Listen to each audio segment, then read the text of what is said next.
It's G. Levitt coming at you with some thoughts on technology today. It's a great day out here in Newport Beach, just cruising. Had a thought for you. Might want to think about this one.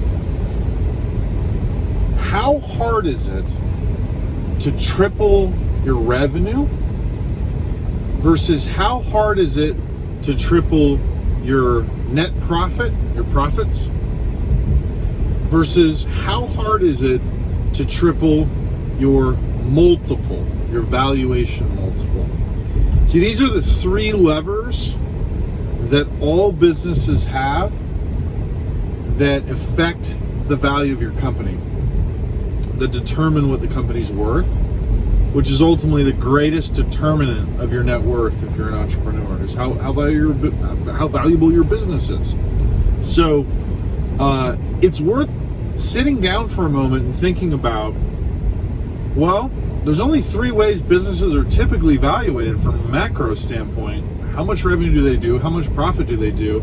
And what's the multiple? Now, there's tons of factors to think about, like transferability, scalability.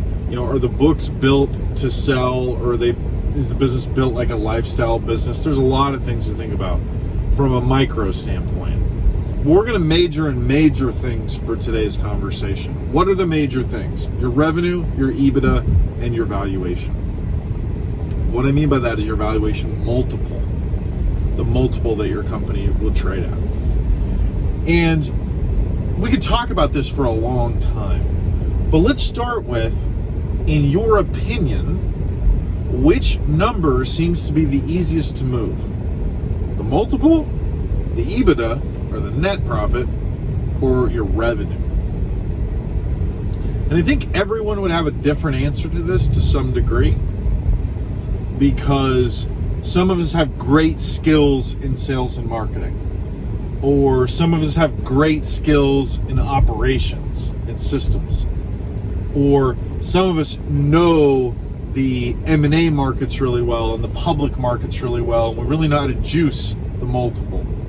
So it's worth noting that all three of those areas are all three completely different disciplines, and it's pretty rare actually to find people who even understand all three of them super well and would be an expert in all three. And it's certainly even more rare to find someone who's such an expert in more than one of them that they could actually move the needle on those numbers. We could talk forever about this. This is good stuff to think about. But this is just an intro. Just want you to think about it.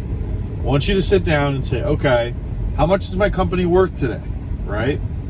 And that's a function of these three numbers, no matter what business you're in. And if you know that answer, then it's best to step back and say, which of these three numbers can I lever the most? Which one do I have the most control over? Which one am I most capable of moving? And then here's what I want you to do next. After you determine which one of those levers is your lever, the one that you know the most about, that you can affect the most, or whatever, ask yourself two questions. Who could help me continue to lever the one that I'm already really great at?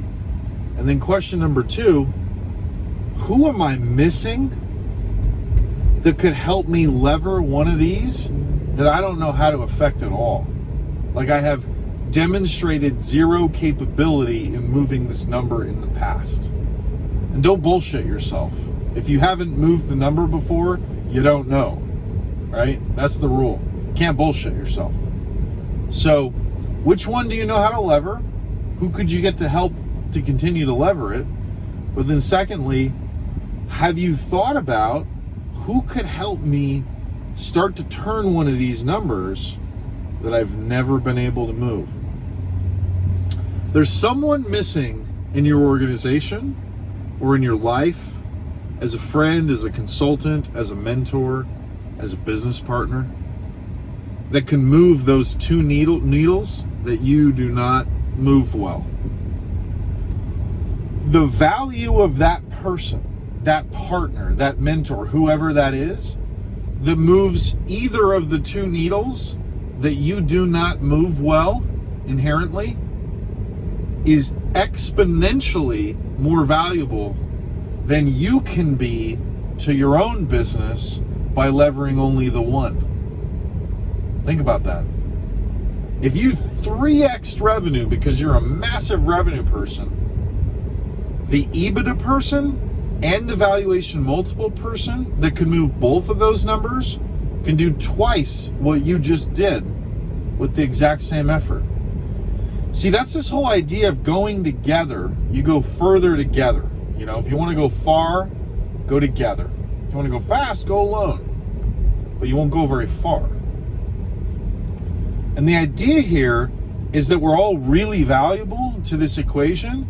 You just got to figure out who you're missing to make that equation more full. And if you'll really get objective, no bullshitting yourself about what's missing there, which one you're great at, and which other two need a lot of work, you could get literally 2, 3, 4, 5 times more done in your business conservatively by just finding the right partner for those other two levers while you continue to focus on what you're good at, which might be just one of those levers. Really hard to do it alone. If you have thoughts, go ahead and comment. And of course, if you have any needs, feel free to reach out. G. Levitt, signing out.